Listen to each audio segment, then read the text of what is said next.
আপনারা দেখছেন একুশে টেলিভিশন।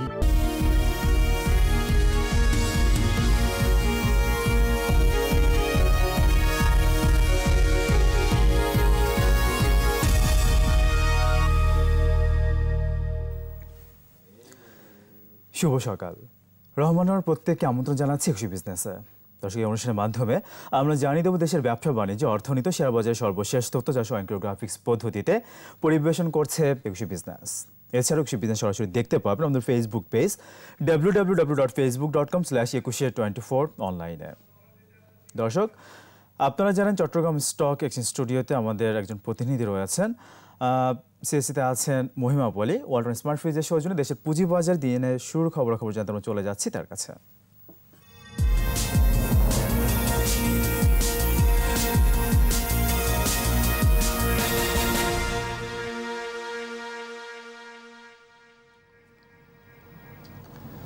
ধন্যবাদ রহমান রানা আপনাকে। জানিয়ে দিচ্ছি এইমাত্র শুরু হয়ে গেল চিটাগং স্টক এক্সচেঞ্জের আজকের দিনে লেনদেন।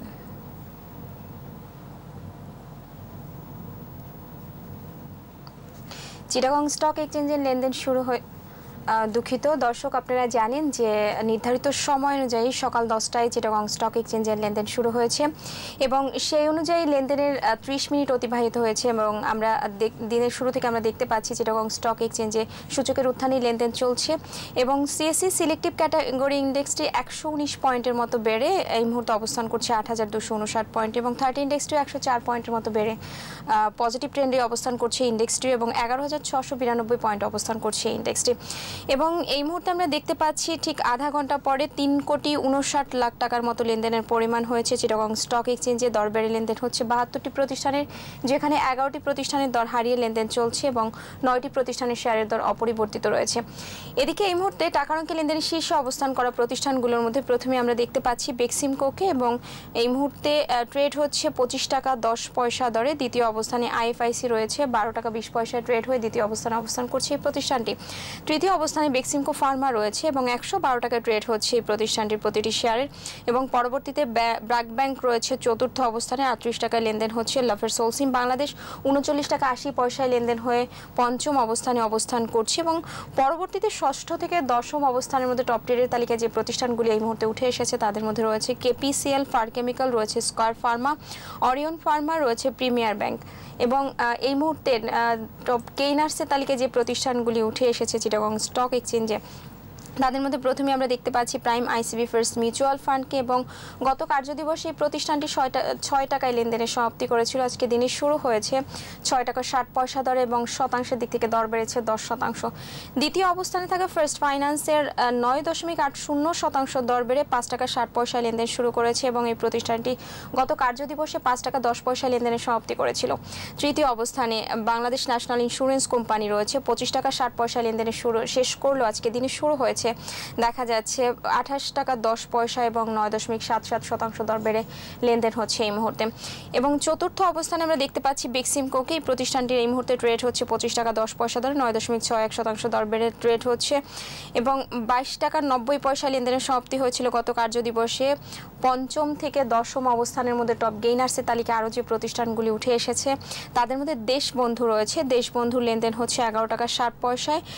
তালুই স্পিনিংয়ের লেনদেন হচ্ছে এই মুহূর্তে দেখা যাচ্ছে 4 টাকা 80 পয়সায় লেনদেন হচ্ছে। স্কয়ার নিট কম্পোজিটের লেনদেন হচ্ছে 27 টাকা 80 পয়সায়। খান ব্রাদার পিপি ওভেন ব্যাগের লেনদেন হচ্ছে 8 টাকা 70 পয়সায়। জেনারেশন নেক্সট এই প্রতিষ্ঠানটি দশম অবস্থানে অবস্থান করছে টপ গেইনার্সের তালিকায় এবং লেনদেন করছে 4 টাকা 10 পয়সা এবং প্রতিষ্ঠানটির শতাংশের দিক থেকে দর বেড়েছে 7.89%। যদিও এই প্রতিষ্ঠানটি গত কার্যদিবসে লেনদেনের সমাপ্তি করেছিল 3 টাকা 80 পয়সা দরে।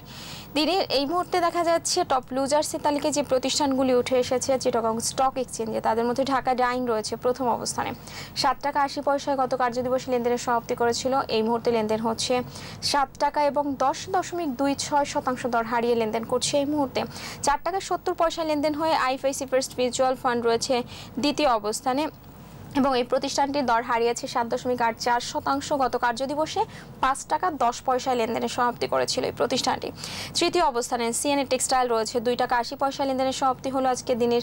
এই মুহূর্তে লেনদেন হচ্ছে 2 টাকা 60 পয়সা দরে, 7.14% দর হারিয়ে লেনদেন হচ্ছে। চতুর্থ অবস্থানে থাকা এশিয়া প্যাসিফিক ইন্স্যুরেন্সের এই মুহূর্তে লেনদেন হচ্ছে 35 টাকা দরে, 36 টাকা 90 পয়সা লেনদেনের সমাপ্তি করেছিল গত কার্যদিবসে, এবং এই মুহূর্তে 5.15% দর বেড়ে লেনদেন হচ্ছে। এবং পঞ্চম অবস্থানে থাকা ইস্টার্ন ইন্স্যুরেন্সের লেনদেন হচ্ছে এই মুহূর্তে 80 টাকায় 83 টাকা 10 পয়সা লেনদেনের সমাপ্তি করেছিল গত কার্যদিবসে প্রতিষ্ঠানটি, এবং 3.73% দর হারিয়ে লেনদেন করছে এই মুহূর্তে। এবং ষষ্ঠ থেকে দশম অবস্থানের মধ্যে যে প্রতিষ্ঠানগুলি রয়েছে টপ লুজার্সের তালিকায় এই মুহূর্তে, তাদের মধ্যে রয়েছে ইস্টার্ন ইন্স্যুরেন্স, রয়েছে Family Tex, Janata bank, First Mutual Fund, First Finance, রয়েছে নাহি অ্যালুমিনিয়াম কম্পোজিট। তো দিনের এই মুহূর্তে চিটাগং স্টক এক্সচেঞ্জে আমরা দেখতে পাচ্ছি সূচকগুলো এখনও পজিটিভ রয়েছে, এবং লেনদেনের প্রায় 36 মিনিট অতিবাহিত হয়েছে চিটাগং স্টক এক্সচেঞ্জে, এবং এখনও পর্যন্ত আমরা দেখতে পাচ্ছি এই মুহূর্তে লেনদেনের পরিমাণ হয়েছে 4.23 লাখ টাকারও কিছুটা বেশি লেনদেনের পরিমাণ হয়েছে এরই মধ্যে। এবং এই ছিল আমার কাছে থাকা চিটাগং স্টক এক্সচেঞ্জের এই মুহূর্তের খবরাখবর। পলে, আপনাকে অনেক ধন্যবাদ। দর্শক, ওয়ালটন স্মার্ট ফ্রিজের সৌজন্যে জেনে নিলাম দেশের পুঁজিবাজারের দিন শুরুর খবরাখবর। এবার দেখে নিচ্ছি দেশের পুঁজিবাজার কিছু টুকরো খবর নিয়ে শেয়ার বাজার ফ্ল্যাশ। পুঁজিবাজারে তালিকাভুক্ত প্রতিষ্ঠান প্রিমিয়ার লিজিং অ্যান্ড ফাইন্যান্স লিমিটেডের পরিচালনা পর্ষদের সভা অনুষ্ঠিত হবে আগামীকাল 20 আগস্ট। সভা থেকে 31 ডিসেম্বর 2019 সমাপ্ত বছরে নিরীক্ষিত আর্থিক প্রতিবেদন পর্যালোচনা সাপেক্ষে ডিভিডেন্ডের সুপারিশ আসতে পারে। পুঁজিবাজারে তালিকাভুক্ত প্রতিষ্ঠান উত্তরা ফাইন্যান্স অ্যান্ড ইনভেস্টমেন্টস লিমিটেডের পরিচালনা পর্ষদের সভা অনুষ্ঠিত হবে আগামী 23 আগস্ট। সভা থেকে 31 ডিসেম্বর 2019 সমাপ্ত বছরে নিরীক্ষিত আর্থিক প্রতিবেদন পর্যালোচনা সাপেক্ষে ডিভিডেন্ডের সুপারিশ আসতে পারে।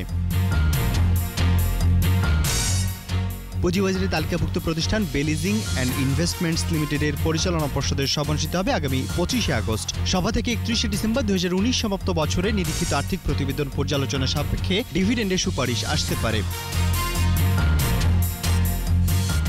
Standard Insurance, Square Knitwear, BD Welding, Padma Life Insurance ও ইউনিয়ন ক্যাপিটাল লিমিটেডের শেয়ার শুধু স্পট ও ব্লক মার্কেটে লেনদেন হচ্ছে।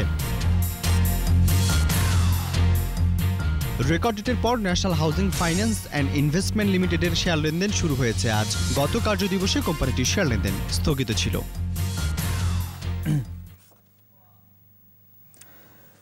পুঁজিবাজার স্থিতিশীলতা ধরে রাখতে কেন্দ্রীয় ব্যাংকের সাথে একযোগে কাজ করবে স্টক এক্সচেঞ্জগুলো। আর প্রণোদনা প্যাকেজ থেকে স্বল্প সুদে ঋণ চেয়েছেন ব্রোকাররা। বাংলাদেশ ব্যাংকে এক বৈঠক শেষে ঢাকা স্টক এক্সচেঞ্জের ব্যবস্থাপনা পরিচালক সানাউল হক বলেন, পুঁজিবাজারে সম্প্রতি যে গতি এসেছে তা ধরে রাখতে বাংলাদেশ ব্যাংক, বিএসইসি ও স্টক এক্সচেঞ্জগুলো একযোগে কাজ করার পক্ষে সবাই মত দিয়েছেন। বাজারে ব্যাংকের বিনিয়োগ সীমা নিয়ে এখন উদ্বেগের কোনো কারণ নেই বলেও জানান তিনি।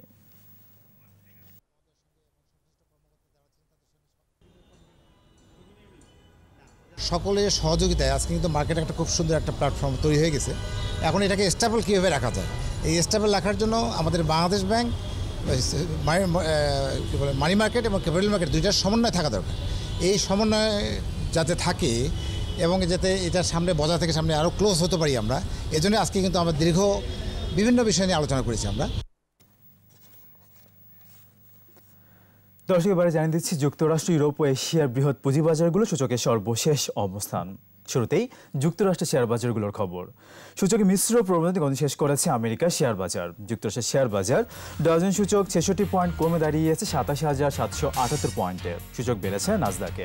সর্বশেষ নাসদাক সূচক অবস্থান করছে 11,210 পয়েন্টে, যা আগের দিনের চেয়ে 81 পয়েন্ট বেশি। নিউ ইয়র্ক কম্পোজিট ইন্ডেক্স অবস্থান করছে 12,910 পয়েন্টে। ইউরোপের পুঁজিবাজারের খবর। সূচকে নিম্নমুখী প্রবণতা গতি শেষ করেছে ইউরোপের প্রধান পুঁজিবাজার। যুক্তরাজ্যের FTSE 100 ইন্ডেক্স 50 পয়েন্ট বেড়ে অবস্থান করছে 6,076 পয়েন্টে। কমেছে জার্মানির শেয়ার বাজার ড্যাক্সের সূচক।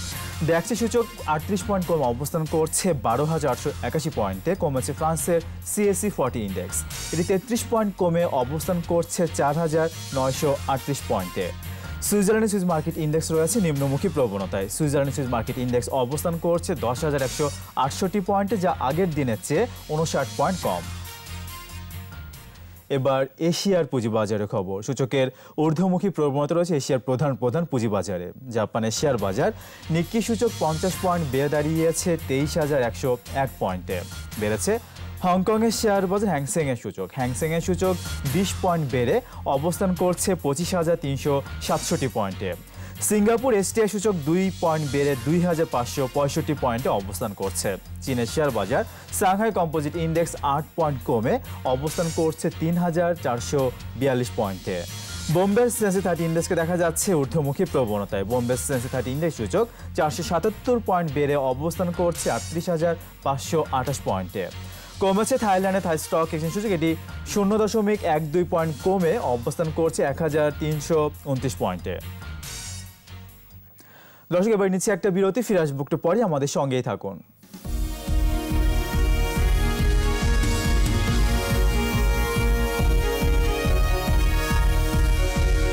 আবার স্বাগত একুশে বিজনেসে। দর্শক, এখন রয়েছে দেশ বিদেশে অর্থনীতি ও ব্যবসা বাণিজ্যের কিছু সংবাদ।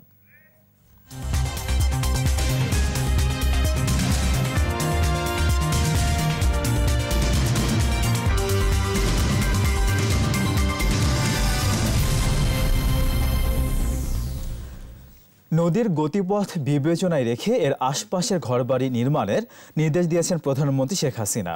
একই সঙ্গে মেরামত ও সংস্কারের বড় ব্যয় মেটাতে মহাসড়ক থেকে টোল আদায় করা যায় কিনা দিকটাও ভেবে দেখতে বলেছেন প্রধানমন্ত্রী।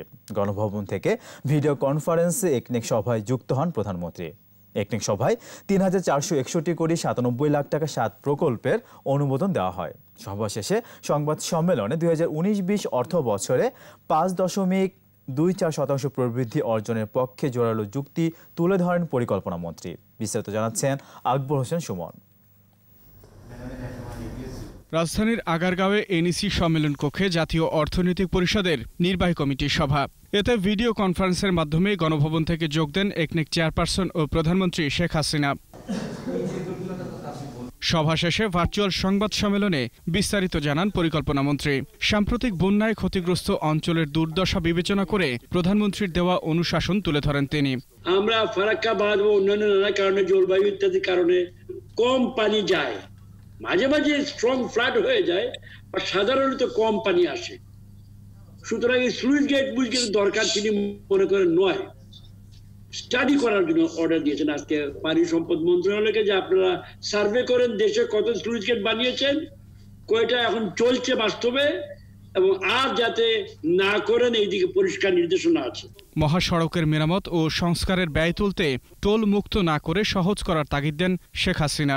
আবহমান কাল থেকে এদিকে ব্যবসা বাণিজ্য চলছিল, আবার ব্যবসা বাণিজ্য এখানে হবে, এবং তাদের জন্য বেরোবার পথ স্বাভাবিকভাবে চট্টগ্রাম, তারা ঘুরে কোথায় কলকাতা যাবে, এখানে যদি তারা যাওয়া আসায় তাদের টাকা সেভ হয়, সামান্য কিছু যদি আমাদেরকে আনুপাতিক হারে তারা খরচও করে, এর জন্য শুল্ক যেটা হওয়ার কথা, আমি ঠিক আমার সামনে কাগজ নেই, তাদের লাভ আমাদেরও লাভ। গভীর সমুদ্র থেকে মাছ আহরণ প্রকল্পের বিষয়েও জোর দেন প্রধানমন্ত্রী। গভীর সমুদ্রে মাছ ধরার জন্য আমাদের সরকার নানাভাবে অনেককেই উৎসাহিত করেছে। আকবর হোসেন সুমন, একুশে টেলিভিশন, ঢাকা। অর্থ বছরের প্রথম মাস জুলাইয়ে প্রত্যাশার চেয়েও বেশি রপ্তানি করে দেশ। লক্ষ্যমাত্রার চেয়ে রপ্তানি বাড়ে প্রায় 13.5%। বৈশ্বিক করোনা মহামারীতে রপ্তানির এমন চিত্র অর্থনীতিবিদ ও ব্যবসায়ীদের মধ্যে কিছুটা স্বস্তি এনে দিয়েছে, তবে শঙ্কা দূর করতে পারেনি। কাঁচামাল ও মূলধনী যন্ত্রপাতির আমদানি পুরোপুরি স্বাভাবিক না হলে রপ্তানির এই গতিশীলতা ধরে রাখা সম্ভব নাও হতে পারে বলে আশঙ্কা তাদের। আরও জানাচ্ছেন মেহেদি হাসান। গত অর্থবছরের মাঝপথেই কিছুটা স্লথ হয়ে যায় রপ্তানি বাণিজ্য, আর বৈশ্বিক করোনা মহামারী ভয়াল রূপ নিলে শেষ প্রান্তে থমকে যায় উৎপাদন ও সরবরাহ ব্যবস্থা। স্থবির হয়ে পড়ে বৈদেশিক বাণিজ্য। ফলে গেল অর্থবছর শেষে রপ্তানি আয় 16.93% কমে নেমে আসে 33.67 বিলিয়ন মার্কিন ডলারে। এমন পরিস্থিতিতে করোনা সংকটে তো বটেই, করোনা পরবর্তী রপ্তানি বাণিজ্য ঘুরে দাঁড়াতেও বেশ সময় নেবে। দেশি বিদেশি সংস্থা ও অর্থনীতিবিদদের পূর্বাভাস এমনটাই ছিল। সব পূর্বাভাসকে আপাতত দূরে ঠেলে গত জুলাই মাসে বাংলাদেশের রপ্তানি আয় উন্নীত হয় 3.91 বিলিয়ন ডলারে। অর্থবছরের প্রথম মাসের লক্ষ্যমাত্রার চেয়ে 13.93% বেশি। এতে কিছুটা স্বস্তি ফেরে রপ্তানিকারকদের মাঝে। রপ্তানি খাত ঘুরে দাঁড়াতে শুরু করেছে, রেডিমেড গার্মেন্টসের অনেক অর্ডার আসছে, এবং জুলাই মাসে যে রপ্তানি প্রসিডস এসছে সেটা গত বছরের জুলাই মাসের থেকেও বেশি, যখন স্বাভাবিক অবস্থা ছিল। তো এই দিক থেকে আমরা আশার আলো দেখছি। তবে কাঁচামাল ও মূলধনী যন্ত্রাংশের আমদানি ও বিদেশি কার্যাদেশ পরিস্থিতি স্বাভাবিক না হলে রপ্তানির এই গতি টেকসই না হওয়ার শঙ্কাও থাকছে। আমদানিটাও কিন্তু তেমন খুব বেশি হয়নি, কারণ যে কার্যাদেশ যেহেতু নেই, আমদানিটাও তেমন নেই। জুলাইতে যেটা হয়েছে সেটার র মেটেরিয়ালস কিন্তু আগে আমাদের কাছে প্রকিউর করা ছিল, যার ফলে আমাদের নতুন করে আমদানি করতে হয়নি। এই পরিস্থিতিতে আমরা আগামী দিনগুলিতে আমদানি এবং রপ্তানির যে অতীতে যেভাবে হয়েছে সেই গতিধারা আগামী 6 মাসেও ফিরে আসবে বলে আমরা মনে করছি না। এদিকে অর্থনীতিবিদরা বলছেন, ক্রেতা দেশগুলোতে লকডাউন শিথিল হওয়ায় জুলাইয়ে আটকে থাকা পণ্যের চালান গেছে গন্তব্যে। এর প্রভাব পড়েছে রপ্তানি বাণিজ্যে। রপ্তানির অবস্থাটি ইতিবাচক, আশাব্যঞ্জক। তবে এটাও ঠিক, আমাদের টার্গেটের থেকে জুলাই মাসে যে রপ্তানি বেশি হয়েছে সেখানে নিটওয়্যারের ভূমিকা থাকলেও আমাদের অন্যান্য আরো বিভিন্ন পণ্যের দিকে নজর দিতে হবে। করোনা মহামারীর বৈশ্বিক পরিস্থিতি উন্নতির উপর বিশ্ব বাণিজ্যের গতিশীলতা অনেকটাই নির্ভর করছে। পণ্যের সরবরাহ ব্যবস্থা স্বাভাবিক হলে বাংলাদেশের আমদানি রপ্তানি বাণিজ্য গতি পাবে বলে মত সংশ্লিষ্টদের। মেহেদী হাসান, একুশে টেলিভিশন, ঢাকা। করোনাকালে কার্যক্রম সচল রাখতে গিয়ে 350 কোটি টাকা ক্ষতির মুখে পড়েছে চট্টগ্রাম বন্দর। 215 কোটি টাকার স্টোর রেন্ট মওকুফ আর অফ ডকে কন্টেনার খালাসের ব্যবস্থা করে আরও প্রায় 100 কোটি টাকার বেশি রাজস্ব আয় থেকে বঞ্চিত হয়েছে বন্দর। অন্যদিকে কন্টেনার জটের কারণে গত 4 মাসে অন্তত 150 কোটি টাকার ক্ষতির মুখে পড়েছেন জাহাজ মালিকেরা। চট্টগ্রাম থেকে রিপোর্ট করছেন শিউলি শবনম। বন্দরের নিজস্ব আয়ের বড় ক্ষেত্র কন্টেইনার স্টোর রেন্ট। বন্দরে আসা কন্টেইনারগুলো থেকে 6 থেকে 12 মার্কিন ডলার হিসেবে এই স্টোর রেন্ট আদায় করে কর্তৃপক্ষ। কিন্তু করোনাকালে বন্দরের কার্যক্রম সচল রাখতে 26 মার্চ থেকে 30 জুন পর্যন্ত 3 দফায় স্টোর রেন্ট শতভাগ মওকুফ করা হয়। এতে 27 মার্চ থেকে 30 এপ্রিল পর্যন্ত প্রথম দফায় 138 কোটি টাকা, মে, জুন এবং জুলাই মাসে দ্বিতীয় ও তৃতীয় দফায় 70 কোটি টাকা রেন্ট মওকুফ করা হয়। যে আমরা স্টোর রেন্টটা পাইনি, আসলে বন্দরে কিন্তু স্টোর করে রাখার জন্য কন্টেনার না, বন্দর ব্যবসায়ীরা নিয়ে যাবেন, সেটি হচ্ছে স্বাভাবিক নিয়ম। কিন্তু যেহেতু করোনার কারণে ব্যবসায়ীদের সমস্ত কিছু বন্ধ ছিল, লকডাউন ছিল, এই সমস্ত হয়েছে, এই কারণে আমরা এটাকে প্রণোদনা হিসাবে প্রদান করেছি। এদিকে বন্দরে কন্টেইনার জটের কারণে ক্ষতির মুখে পড়তে হয় বিদেশি জাহাজের এজেন্টদের। তারা বলছেন ক্ষতির পরিমাণ 150 কোটি টাকার বেশি। তবে বন্দরের কার্যক্রম পুরোদমে চালু হওয়ায় কন্টেইনার জট এখন অনেকটা নিয়ন্ত্রণে। প্রতিটা জাহাজ এখানে এসে 10 থেকে 15 দিন ওয়েট করতে হয়েছিল, বিকজ ইম্পোর্টাররা সব কিছু বন্ধ ছিল। বন্ধ থাকার কারণে ইম্পোর্টাররা মালও ডেলিভারি নিতে পারে নাই, পোর্টে কনজেশন ছিল। এক্সপোর্টের ক্ষেত্রে যেটা হয়েছে ওটা হচ্ছে কিছু অর্ডার ডিলে হয়েছে, ক্যান্সেল হয়েছে, ওই অর্ডারগুলো আবার রিভাইভ করছে। আমরা আশা করি সামনের দিনে আরও বেড়ে যাবে এক্সপোর্ট। নতুন করে করারোপ না করে দক্ষতা ও সক্ষমতা বাড়িয়ে ক্ষতি পুষিয়ে নেওয়ার পরামর্শ ব্যবসায়ী নেতাদের। আমরা যে লসটা করেছি সেটা আমরা আমাদের এফিসিয়েন্সি দিয়ে, আমাদের উৎপাদন বাড়িয়ে, আমাদের কাজ বাড়িয়ে আমরা সেটাকে ক্ষতিকে পুষিয়ে নেওয়ার চেষ্টা আমরা করছি। তবে গত অর্থ বছরের শেষ 6 মাসে করোনাকালের মাঝেও 8% হারে প্রবৃদ্ধি অর্জন করে চট্টগ্রাম বন্দর কর্তৃপক্ষ। শিউলি শবনম, একুশে টেলিভিশন, চট্টগ্রাম।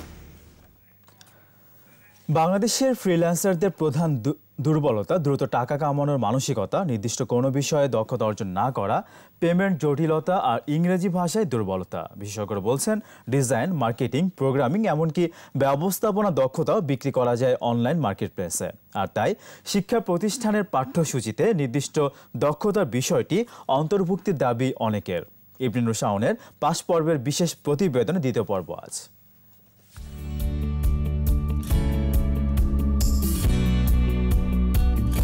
সদ্য কৈশোর পার হওয়া এই 3 জনের সম্পর্ক মামা ভাগিনার। মারুফ বয়সে ছোট হলেও সে এই গ্রুপের team leader. Freelance web design এবং ডেভেলপমেন্ট করে তার মাসিক আয় এখন $4,000 থেকে $5,000। এই বয়সে এত প্রতিবন্ধকতা পেরিয়ে কিভাবে সম্ভব? আমার ক্লাস 2তে আমার মা মারা যায়। ক্লাস 7-এ ওঠার পর মোটামুটি ফ্যামিলি একটা ক্রাইসিসে পড়ে। রাজমিস্ত্রি কাজ করি, প্লাস আমাদের বাসার পাশে সুবাড়ির যে কাজগুলো আছে ওই সুপারিগুলো করতাম মোটামুটি কমপ্লিটলি একটা করে তারপরে আমি একটা ল্যাপটপ কিনি। এরই মধ্যে ফ্রান্সে একটি প্রতিষ্ঠান গড়েছেন তিনি। পার আওয়ার আমি $50 কাজ করি, আবার $30 কাজ করি। আউটসোর্সিংয়ের মাধ্যমে দেশে বসেই ফরাসি একটি কোম্পানির মানব সম্পদ বিভাগ সামলেছেন এই HR কনসালট্যান্ট। আমার ডেজিগনেশন ছিল হচ্ছে আপনার global lead for that company. ওদের ওভারঅল হচ্ছে আপনার ইন্টারন্যাশনাল স্টাফ ম্যানেজমেন্টের পুরো বিষয়টাই হচ্ছে আমি দেখতাম। অভিজ্ঞতার আলোকে তিনি বলছেন, প্রোফাইল ও পোর্টফোলিও তৈরিতে আরও দক্ষ হতে হবে বাংলাদেশি ফ্রিল্যান্সারদের। যে কোনো অন্য দেশই হচ্ছে একজন ফ্রিল্যান্সারের প্রোফাইলটা দেখে, সেই প্রোফাইলগুলো দেখে যে ওনারা কিভাবে ওনাদের প্রোফাইলগুলো প্রেজেন্ট করছে, ওটা দেখে ওনারা যদি ওনাদের নিজেদের প্রোফাইলগুলো রেডি করতে পারে তাহলে হচ্ছে আপনার একটা বেটার চান্স থাকে। একা কাজের চাপ সামলাতে না পেরে কয়েকজনের টিম নিয়ে আউটসোর্সিং করছেন কেউ কেউ। ওয়েবসাইট লাগছে, তার ডোমেন হোস্টিং লাগছে, তার দেখা যাচ্ছে গ্রাফিক্সের কাজ লাগছে।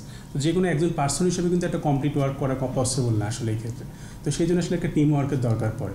আর টিম ওয়ার্ক যখন হবে আস্তে আস্তে টিম বিল্ড হবে, আপনার বিভিন্ন ধরনের অপরচুনিটি ক্রিয়েট হবে।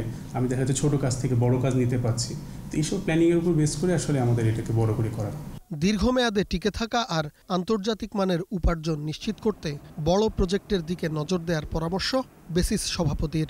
যদি দক্ষতা আমরা বাড়িয়ে আমরা যদি আরেকটু অ্যাসেসমেন্ট, ডিসিশন মেকিং, অ্যানিমেশনের মতো কাজ, 3D অ্যানিমেশনের মতো কাজ, এই ধরনের যদি আমরা একটু হাই ভ্যালু কাজগুলো করা শুরু করতে পারি তাহলে কিন্তু আমাদের টাকার পরিমাণ কিন্তু অনেক বেড়ে যাবে। বিভিন্ন ডেটা আর পরিসংখ্যান বলছে কোভিড-19 পরবর্তী বিশ্বে কর্মজগতের বড় অংশ দখল করবে ফ্রিল্যান্সিং আর আউটসোর্সিং। ইবনে নূর শাওন, 21 টেলিভিশন, ঢাকা। দর্শক, এবার নিচ্ছে একটা বিরতি। বেলা 11:30 আবার ফিরে আসবো বিজনেসে আরো আয়োজন নিয়ে। আমাদের সঙ্গে থাকুন।